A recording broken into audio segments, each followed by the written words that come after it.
If you want to build up the muscles in your legs, you can go to the gym, do the leg curls, leg extensions, leg presses, or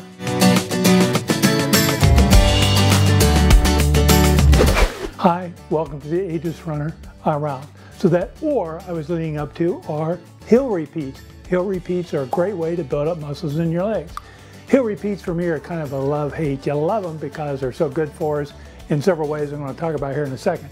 But you hate them because, well, they're hard, right? So, but I think it's a great thing to do every once in a while, not maybe on a regular basis. I tend to do hill repeats when I'm training for a trail race, because I know in the trail I'm going to see lots of hills, and just help build up my body getting ready for that trail race. So as I alluded to in my intro, one of the first big benefits of hill repeats is building muscle. When you go to the gym and you lift weights, you're doing resistance work. You're lifting a weight, you're fighting gravity and trying to lift that weight. When you do that kind of work, that kind of gives you little micro tears in your muscles.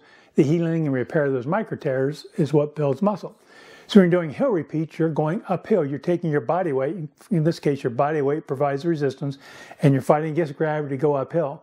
When you do that, again, in your legs, you'll get these little micro tears in your muscles, and the healing and repair of those is what will build muscles in your legs. So hill repeats are a great way to build muscles, unless you want to go to the gym and do some leg exercises at the gym. So that's one of the biggest benefits of hill repeats. So often in my videos I talk about aerobic versus anaerobic running, and when you're running aerobically, you're getting enough oxygen, your body can use it to produce energy you need to run, for example. When you're running anaerobically, you're not getting enough oxygen, so your body goes through different biochemical processes.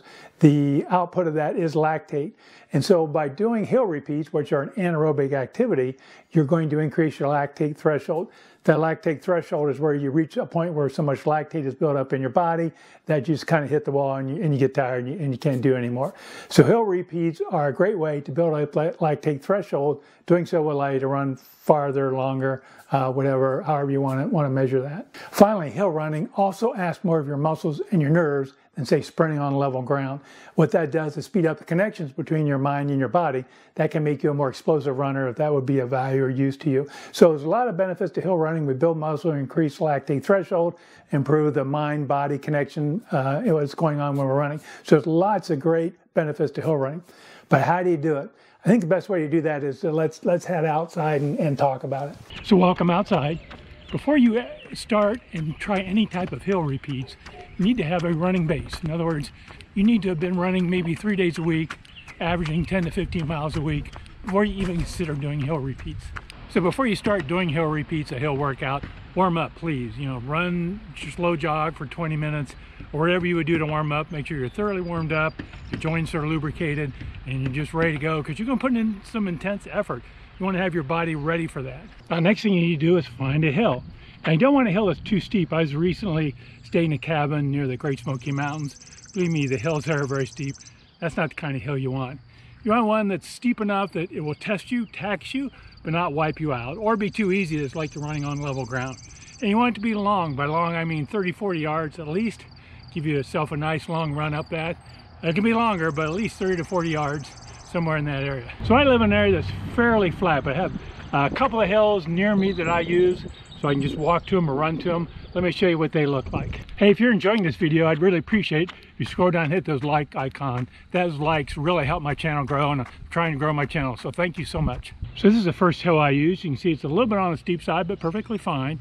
Counting my steps, estimates about maybe 70 yards, more or less. So it's got a good long distance I can run up and do my hill repeat. So that's hill number one. The one thing about that first hill I don't like, it's along a busy street, and not so much the noise, but the exhaust fumes. Sometimes a truck or bus will go by, and you don't want to be breathing in that stuff. This is hill number two. This is actually my preferred hill. It's about twice the length of the other hill, not quite as steep. See, it actually goes around the corner here, which makes it kind of fun, a little less monotonous than just running up a straight hill. But it's a nice long, perfectly inclined hill that I use often for hill repeats. So this is hill number three. An exceptionally long hill. It could be close to 200 yards. But like hill number one, it's along a busy street, so you breathe in exhaust and things like that. So I don't use it too often, but it's a really nice long hill. It's got an almost perfect incline to it. So you found your hill, you're all warmed up, start running. Now you want to run faster than your long run pace, something closer to a 5K, pretend you're running a 5K, start running at that. You can adjust it depending on length of hill and steepness of the hill, but you want to run faster than a long run pace. When you run, don't stare at your feet, don't stare at the top of the hill, look about 10 to 20 feet out in front of you. Make sure your elbows are 90 degrees. Swinging your arms back can help power you up the hill, and just run to get to the top. Now don't lean too much into the hill. If you need to lean a little bit at the waist, that's fine, but if you need to lean a lot, you're probably on too steep of a hill. But run to the top. So when you get to the top, your breathing should be labored.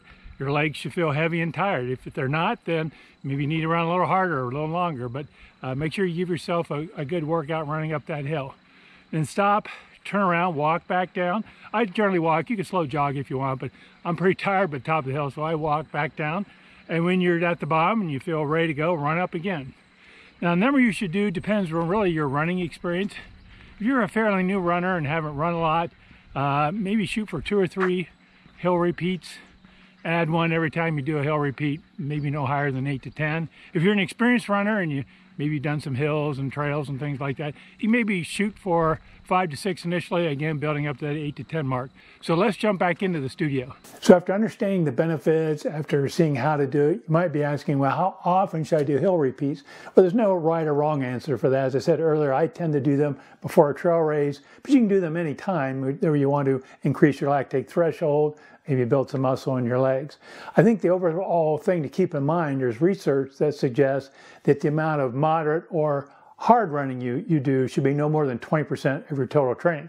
So for example, if you run 4 hours a week, 20% of 4 hours is 48 minutes. So your hard running, whether it be intervals or hill repeats or threshold runs, should not exceed 48 minutes. So kind of use that 20% as a guideline. I'm going to do a future video on talking more about 80-20 running, and that'll probably be later June or early July. But in the meantime, again, think of it and use it judiciously as one of those little arrows in your quiver of training that you can do to build up your body, build up lactate threshold, build up muscle. So I hope you enjoyed this video. If you did, please scroll down and hit that like icon. Those likes really help my channel. And if you're new here, I'd love to have you stick around and be a subscriber. Click that subscribe icon also. Thanks again and happy running.